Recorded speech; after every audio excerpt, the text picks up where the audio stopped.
Good evening, everyone, and welcome to our Eating Disorder Hope webinar interview in collaboration with Timberline Knolls Residential Treatment Center. We're so excited that you could join us this evening.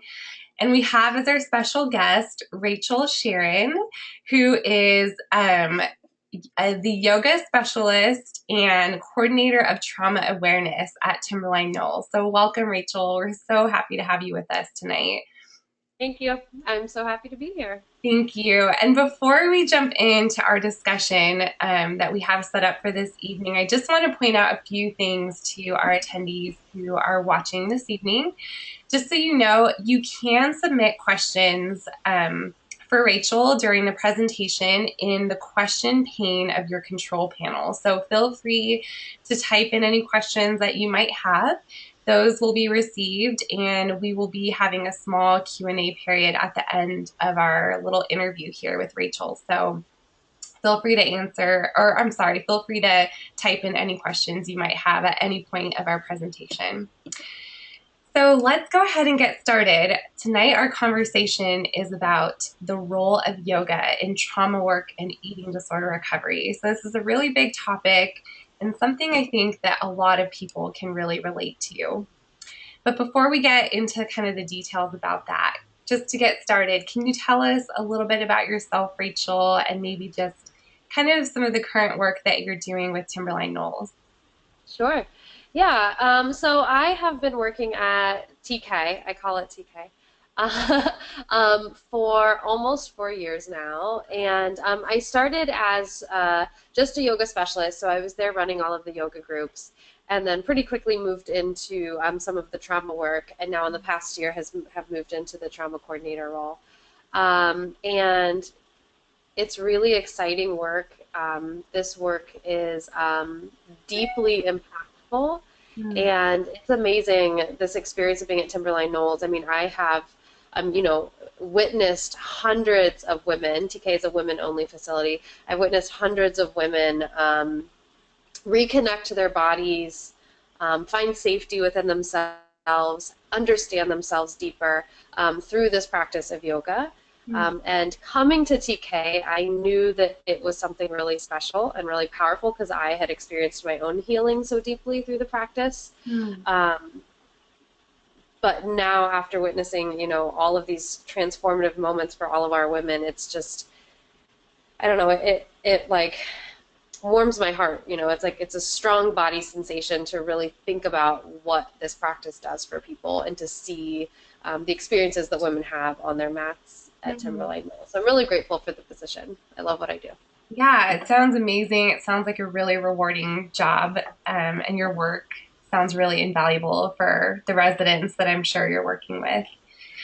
So let's kind of jump into the practice of yoga therapy, which, I don't necessarily know if many people associate yoga therapy with eating disorder recovery. So it's really kind of cool to explore this a little bit with you. Can you explain how is the practice of yoga therapy helpful to those who are recovering from eating disorders? Sure. I think that first and foremost, a big part of it is that yoga helps people recovering from eating disorders reconnect to their bodies. So what a lot of research is finding is that, and this is with trauma as well, but what a lot of research is finding is that there's this mechanism in our brain that can receive signals from our body. And so this mechanism that creates the mind-body connection, the mind-body conversation that can go on all day long. And research is finding that people who are recovering or who are actively in an eating disorder have this lower, their use of that part of their brain is lower. So the word for this is called interoception, right? Well, a lot of people have heard of proprioception. Proprioception is the mechanism that helps us to not just like walk into a wall or walk into a chair. It's the mechanism that tells you you're getting close to that chair, move to your left, and your muscles know how to move to the left, and you do it. Interoception is your own observation down and into the body to feel what's going on in the body. And without interoception, the body becomes an object. So the body becomes a thing rather than something that is lived in. And so what they're finding is that people who have eating disorders have very low access to interoception. So they're not feeling like they're living in their body. They're feeling like their body is a separate thing. Hmm. Um, and so maybe you can imagine all of the circumstances that then come from that, not being able to feel hunger cues, Right. or being able to withstand a lot more hunger cues, not being able to withstand sensation or not feeling sensation. Um, so yoga, first and foremost, helps people to reconnect to feelings in their body, reconnect to an experience of living within their body as a home, as a place of safety and resource. Hmm. Thanks for Yeah. explaining that. And that does make so much sense. And I like how you shared the research behind it. That I think that's such a valuable aspect for anyone who's struggling with an eating disorder, being able to have that reconnection after feeling so separated from your body and just your natural instincts as a human being. Yeah. So Yeah. moving more to trauma, trauma for many individuals who have an eating disorder is a big contributing factor. And, not necessarily for everyone. Not everyone with an eating disorder has experienced trauma, but for many, it is a Mm-hmm. contributing factor. How does yoga therapy specifically help those who are healing from some kind of trauma in their history or their past? Sure. Um, so first answer would be the same thing. It increases interoception, this ability for the mind and the body to communicate. Because also for people who've survived trauma, whether it be one time or many times, especially complex trauma, also the body's not a safe space. Mm, The body is not a space that they typically would go to find a resource or to find a home. The body is something that has been damaged, and what I hear a lot of times from the women that I work with is that their body becomes an enemy mm-hmm, because their body wasn't able to fight off or to run away from the trauma. And so they don't trust their body anymore. And so yoga helps them, again, to reconnect to a sense of safety within their body. Going back a little bit more towards eating disorder, there was something else that I wanted to add that, a lot of times at TK, we get women who have eating disorder and who also have compulsive overexercising mm-hmm, as a symptom.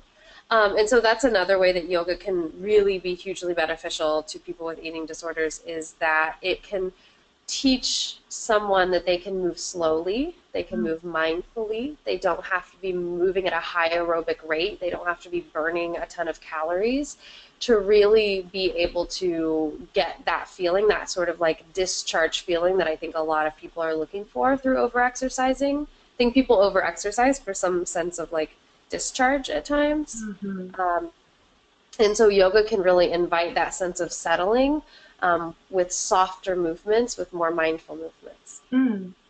Thank you for explaining that. And that kind of goes into my next question, which was what techniques are used in yoga therapy for trauma work and eating disorder recovery.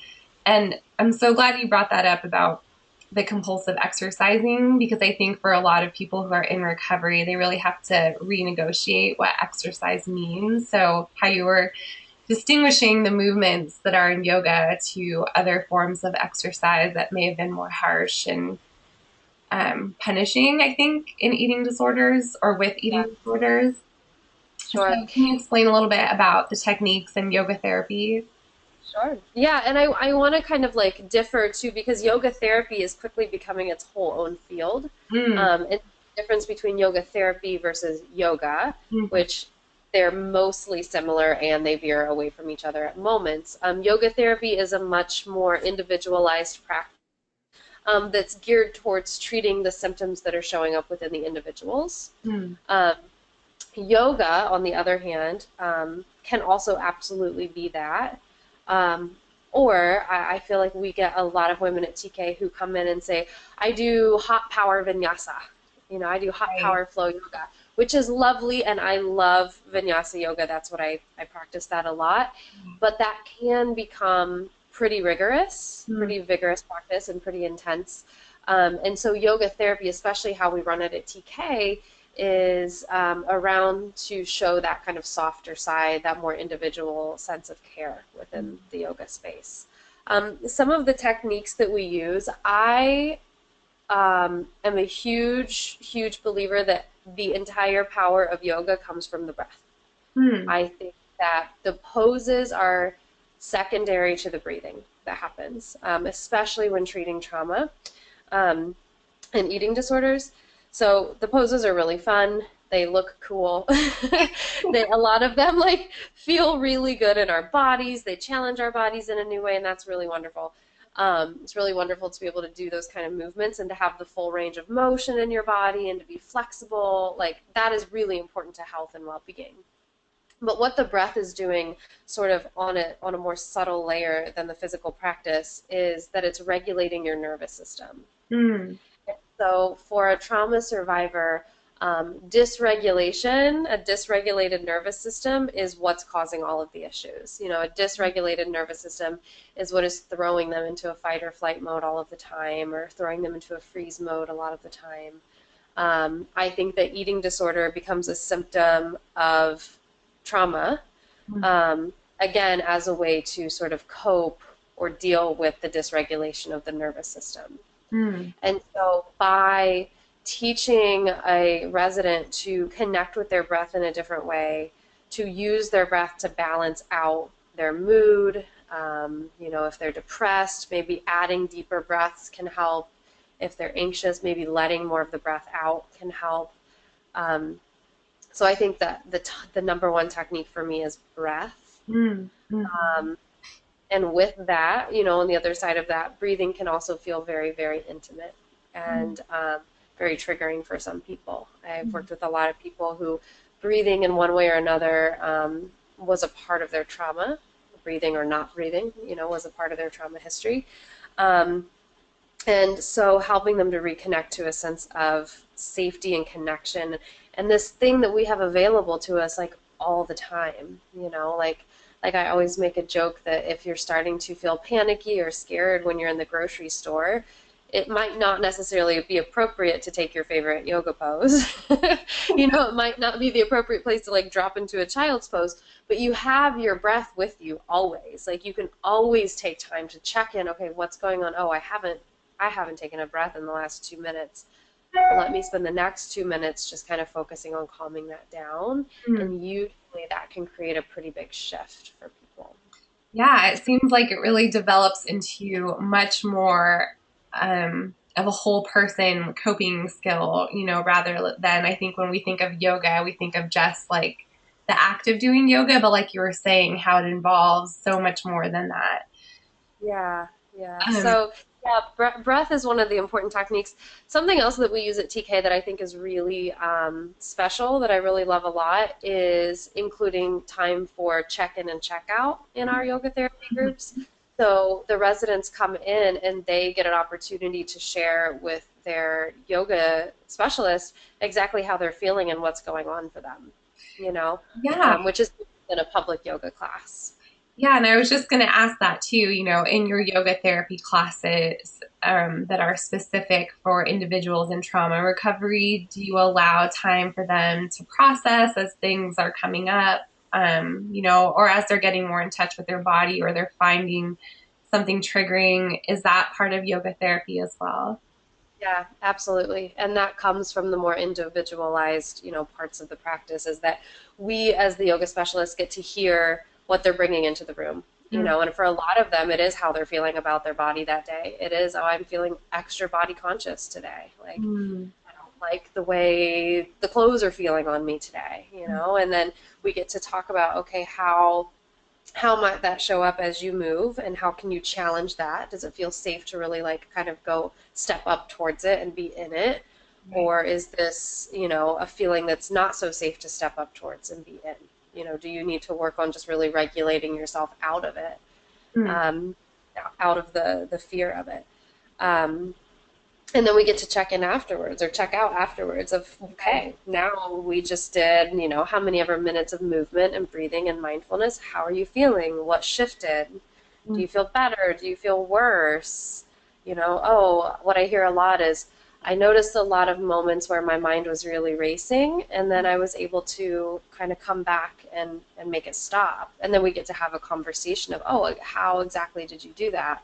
mm, And then they get to reflect deeper. Well, I noticed it was really happening in this one pose, so I just shifted my awareness down into feeling my feet on the ground for a second. Then I remembered that I could take a breath, and then my mind slowed down again for a minute. So then they get to have these opportunities to process and talk through, well, what are the skills that you're building? That is so The awesome. Yeah, sorry, go ahead. No, no, go ahead. I would say the other technique that we really include is kind of like a psychoeducational piece within Mhm. the teaching. So it's not a psychoeducation in terms of here's a set of worksheets, that you're going to do, but psychoeducation in, as I'm teaching or offering a breathing practice or a certain pose, I might say, this practice is really good for those days, or this pose is really good for those days where you feel like there's just too much going on, and maybe you really need to just kind of turn in towards yourself for a few minutes.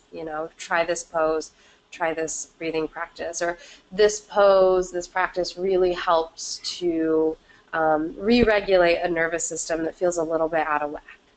So Hmm. I kind of like tell them why I'm doing what I'm doing as I go a Sure. lot of the so that they know, and then they can choose to use it. This is a practice they get to take with them. Yeah, absolutely. And I appreciate you explaining that because it really helps us understand, I think, all that's involved with yoga therapy. It's not just the act of doing yoga, but it obviously Oh. sounds like there's so much more that goes into it. Um, and that kind of brings me to my next question. So, for an individual who may be watching or listening to this and wondering, is yoga therapy appropriate for me? What are Mm-hmm. your thoughts about that? I know a lot of people who might be in recovery might really fear trying something like this, or afraid about what this might bring up for them. Kind of like you were saying, something triggering. Forcing yourself to really reconnect to your body can be a difficult thing to do. So, what are your thoughts on that? How can someone tell if yoga therapy is appropriate for them in recovery? Yeah. I would recommend there's a couple things that I would do. I would recommend to them to call around to the studios in their area and to talk to a manager at the studio or an owner and find out which teachers at that studio have a therapeutic basis in their teaching. Because not all teachers do, and that's okay. Mm-hmm. Um, but to ask, have any of your teachers gone through any yoga therapy training, or do they teach in a therapeutic way? Okay. And to kind of start to get some names of the teachers who include these sort of practices in their public classes. Um, it would be great, but not everyone has the availability to work privately with a yoga therapist, because then it can really be individualized. Right. Uh, that would be kind of the ultimate route. But if that's not available or accessible to you, to find out at your studios who teaches therapeutically, and then to contact the teacher to show up early for their class and kind of let them know, I'm new to this and I'm a little bit nervous about it. And then I always tell all the residents as they're leaving, shop around, shop around for teachers. If there's somebody that you don't necessarily connect with, try the next one. It's okay. You'll find somebody. Sure. Um, if you don't have access to studios in your area, I always recommend that on YouTube, there's so much really great free yoga out there. That's a good. Um, yeah, and it's divided into, you could do a 20-minute practice, you could do an hour practice, you can look up a video that's 20-minute yoga for depression. Mm. You know, if you like it, keep doing that one. If you don't like it, try a different one. But there's a lot of great free YouTube videos. Mm-hmm. And then, of course, bring this up in your individual counseling sessions with your individual therapist that, hey, I'm really interested in starting to try this thing. I really want to see if I can start to include yoga in my routine and my daily practices. Um, and then each week when you meet with your therapist, let it be a point of conversation. How did it go? What felt triggering? And kind of work through it with that level of support as well. Mm. Those are great suggestions, and I appreciate you sharing that because I think some people might be worried, that this is something they can only do in a residential or structured treatment program, but it's nice to know that there are options to supplement like outpatient care or, like you said, even accessing free resources that are available even on YouTube. So thanks for sharing that. Yeah. Um, do you recommend someone following this for a certain amount of time? Like, is this something that should be done ongoing? in recovery, even like after treatment has concluded and things like that? Yeah, I think so. I mean, yoga is really built to be a lifelong practice. That's not to say everybody should start it and practice it for the rest of your life. But yoga is kind of meant to be something that becomes a part of you. And like I said, yoga is about so much more than just the physical postures that you see. That's like the number one thing I want people to understand about yoga and yoga therapy is that the postures, like the physical poses that you see in photos and on TV, are literally just one small part of the whole practice. You know, the whole system of yoga really is a system, it's a philosophy for living in a manner that invites health and well-being. So it's a system that invites you to be present with yourself and to look at the thoughts that are going on and to act in a way that is doing no harm to yourself or anyone else. It asks you to speak with honesty. You know, so there's all these other parts of yoga that are really a way of living. Mm-hmm. Um, be healthy and whole. Yeah. And so the postures are great, but there's a lot of depth to this practice that can be practiced anywhere, anytime. Yes, absolutely, through your entire life. Thanks so much for sharing that. And just one final question before we wrap up the interview portion and transition into our Q&A portion. Do you have any encouragement that you would like to offer to any viewers who are watching who might be struggling with an eating disorder? Yeah. Um, First of all, way to go for being in this podcast. No, webinar. For jumping on this webinar. Like, that's a first step. Like, something was interesting to you that you said, huh, maybe I should like sign into this and check this out. So good job there.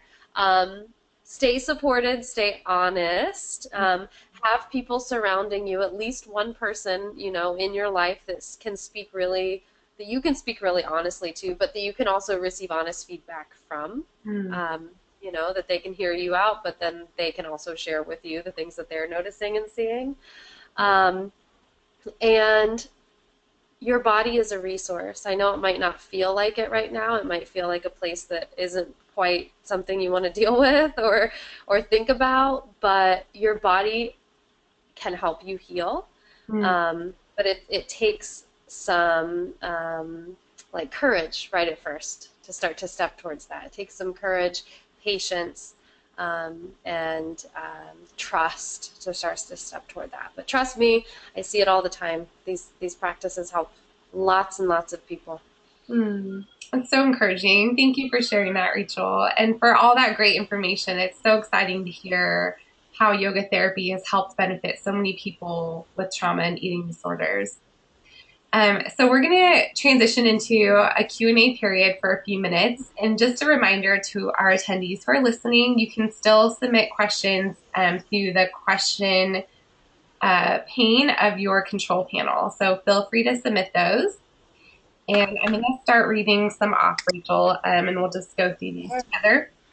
And so one of our attendees is wondering, do you suggest regulating the nervous system through yoga if a client is still in an environment at times where the person may actually still be in danger?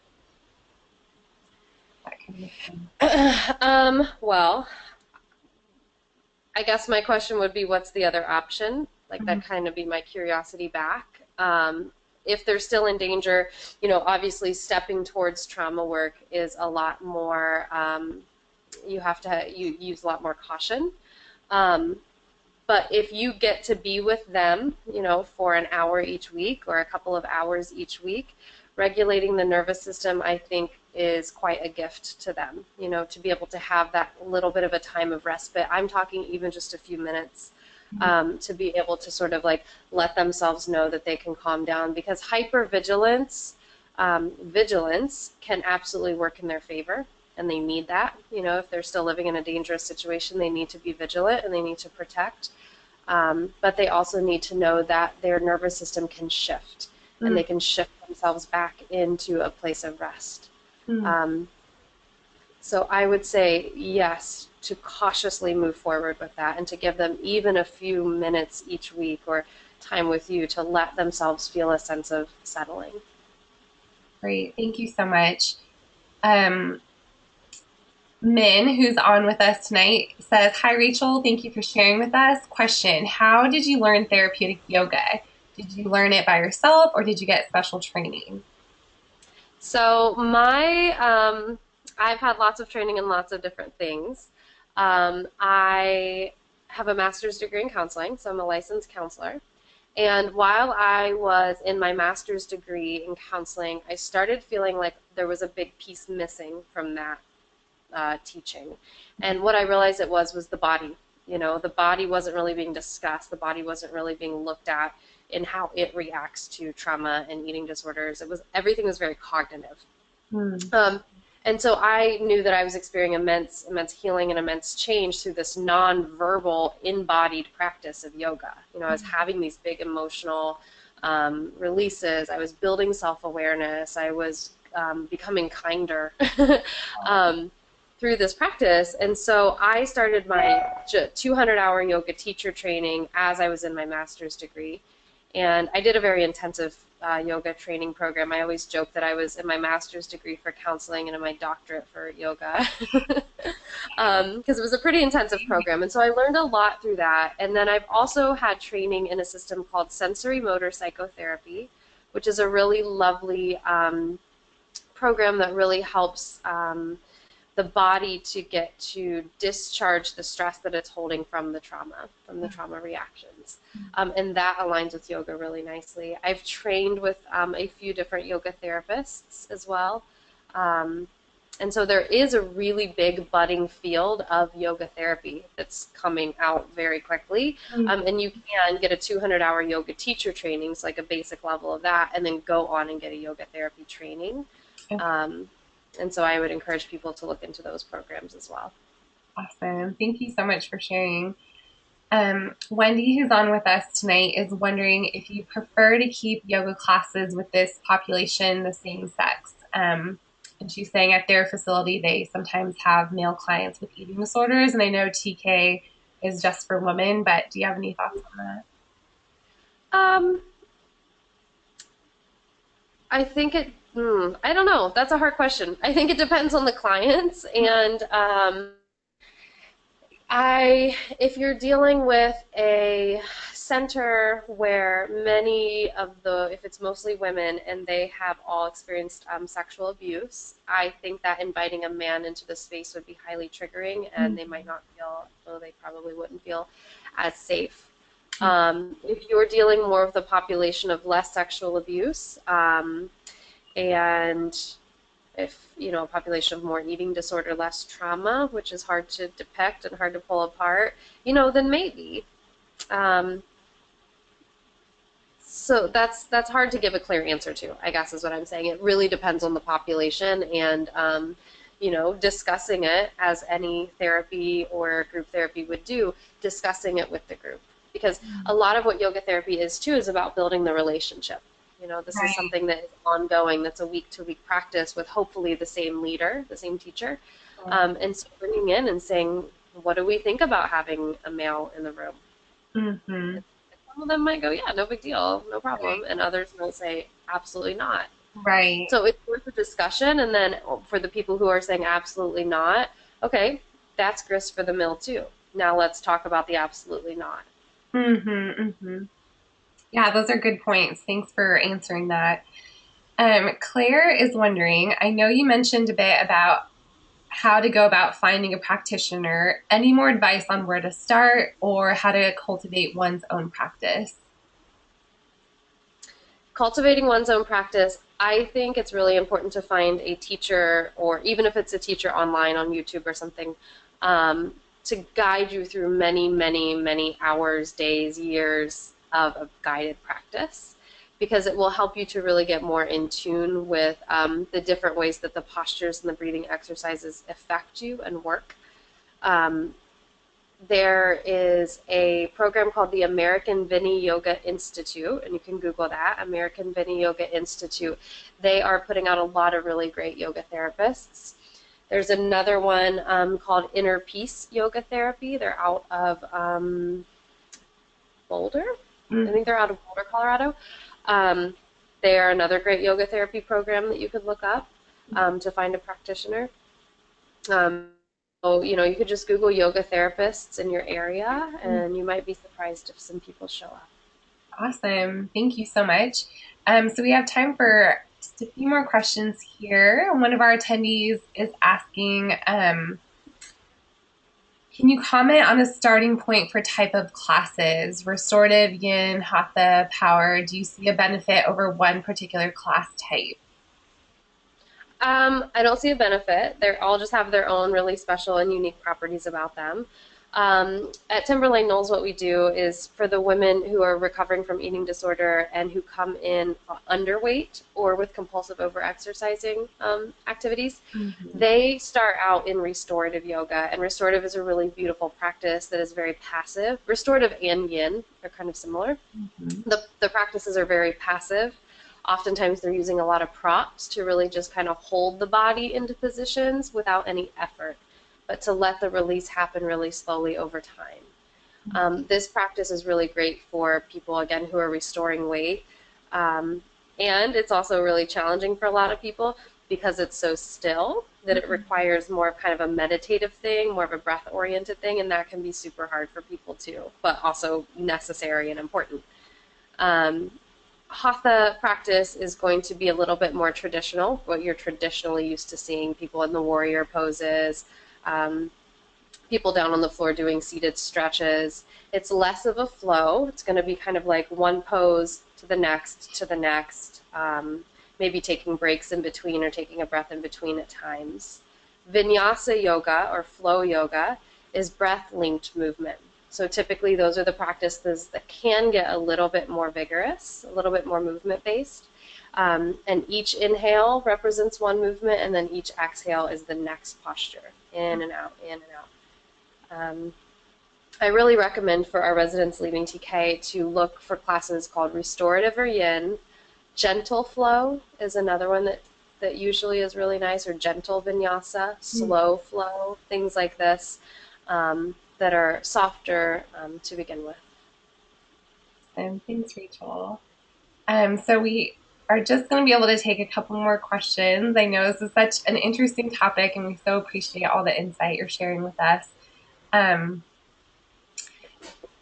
Rebecca is asking, at what point do you recommend a client turning inward earlier for someone with trauma? And do you offer meditation as a first step to coming inward? To turning inward. Mm-hmm. Again, depends who it is. I think that turning inward can be, again, a really scary place for a lot of people. And so it might take a lot more guided. I feel like a lot of the trauma survivors that I've worked with do better with the more guided mindfulness meditation, so something for them to kind of anchor onto, rather than the more general format of meditation where it's just sort of like, close your eyes, we're going to sit for 10 minutes. Mm-hmm. And then that's it. Which, meditation is absolutely just close your eyes and sit. That's really what it is. And kind of observe what happens. But observing what happens for someone who's lived through some pretty scary things isn't a place that they necessarily want to be. So I find that a little bit more of a directed mindfulness meditation typically works best for these clients. And, they don't have to close their eyes even either at all. You can meditate, you can ask them to hold a stone in their hands and keep their eyes open and really meditate on what the stone looks like and feels like in their hands. They can work on just wiggling and spreading their toes and meditate on what it feels like to move their pinky toe, what it feels like to move their big toe, really kind of targeted and directed mindfulness meditation, I feel like feels a little bit safer for a lot of people. Great, thank you. And we have Lauren asking, when working with a new yoga therapist and asked what I want to work on, what is something to start working on initially with a yoga therapist in terms of dealing with eating disorders and trauma? Um, I would probably say working on connecting to your body would probably be a good place to start. Any yoga therapist is going to know exactly what to do with that. Remember that if someone is a yoga therapist, if they're using that title, they're very highly trained. So I want to work on reconnecting to my body, feeling safe in my body again, having love for my body. Maybe that's way down the road, but could be a goal. work on reconnecting to the present moment, to Mm. being able to feel present within myself, maybe letting some of my stress go. Maybe I hold a lot of stress in my shoulders, or I hold a lot of stress in my jaw, and I really just, it like kind of bothers me all day long. How can I work on softening that? Mm. But the biggest one, again, like I started at the beginning, is reconnecting to the body. I want to connect to my body, and I want my body to feel like a safe space to be. Wonderful, thank you. And just kind of I piggying, kind of, sorry, I go. kind of laughed because I wondered if this was a Lauren that I know. Oh. um, and kind of piggybacking on that question, this is from someone separate asking, how often do you recommend eating disorder patients practice yoga therapy each week? If you have any thoughts on that. How often do I recommend yoga therapy or eating disorder patients practice? Yeah, for eating disorder patients practicing yoga therapy, do you have a recommendation in terms of frequency? Sure. I personally, it depends on the practice, but what I do for yoga therapy is that I think that some level of it should be included in your life daily. Hmm. And that could even literally, that could be that you spend, I always recommend that people do this, that you spend 3 minutes 3 times a day sitting back and checking in with your breath and just working on taking a few deep breaths or checking in to see if your breaths are shallow or short or long. And so that could be your yoga practice. It doesn't have to be this really big, complex, overt, big practice. It can be as simple as I'm going to spend 3 or 5 minutes a few times today just kind of breathing. That's yoga. All yoga is connecting to your moment, to the moment, through your body and through your mind. That's all. And so, how often? As often as you can. I like that. Yeah. Thank you for sharing that.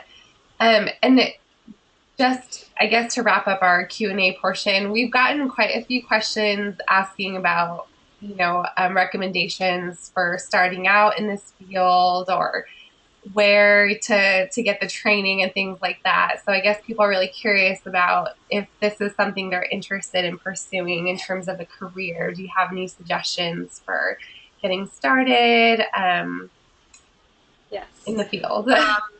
Sure. So, depending on where you are, I would say, first of all, start with your own yoga practice. Hmm. So, start really connecting to your own sense of connection to yoga. Get really, really interested in that and do as much of it, as much digging as you can.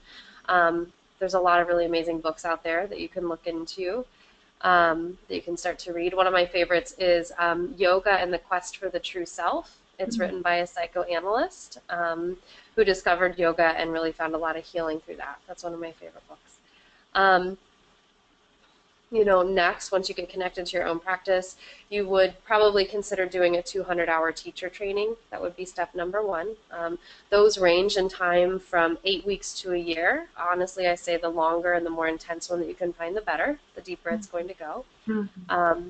And then if you're interested in then past that, moving on into yoga therapy as accreditation, you can look into, again, the American Mini Yoga Institute, or Inner Peace Yoga Therapy, or just Google other yoga therapy schools. Those are the two I know offhand.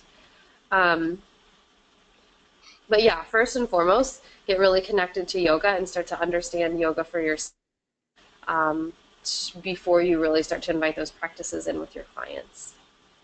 Oh, that's such great insight. Um, so that concludes our Q&A portion, and we're wrapping up for tonight. If someone is interested in kind of finding out more about you or Timberline Knolls Residential Treatment Center, can you share like the website or anything like that where those people can be directed to? Yeah, so Timberline Knolls, is timberlineknolls.com. Or you can just Google Timberline Knolls. There's only one of us. You can also email me there with any questions that you have, or connect with me. I'm on LinkedIn. I'm a pretty active on there sometimes. So, yeah, Great. I'm happy to continue to take questions. Awesome. Thanks so much, Rachel. We just really appreciate your time this evening and you being willing to share from your own experience and your expertise. So thank you for being with us and for your great insight tonight on yoga therapy. You're welcome. Thank you so much for having me. I love what I do, so I love talking about it. Anytime anyone wants to listen, I'm happy to talk about it. Thank you so much. Well, you're clearly very knowledgeable and passionate about what you do, and thank you for the work that you're contributing in this community. It's really important, so thank you. Thank you. And just a big shout out and thank you to all of our attendees who were with us this evening. We just really appreciate you watching. When we close out of our webinar tonight, you will be getting a survey, and we'd appreciate it if you can take the time to give us your feedback. And we will also have a replay available of tonight's webinar. So if you happen to come in mid-session or you want to go back and hear the things that Rachel talked about, that replay will be available to you. So thank you again to everyone on behalf of Eating Disorder Hope and Timberline Knolls. And if you're needing any resources, feel free to check out eatingdisorderhope.com, as well as information about our upcoming webinars. So thank you, everyone, and thank you so much again, Rachel. Have a good night. Bye. Bye.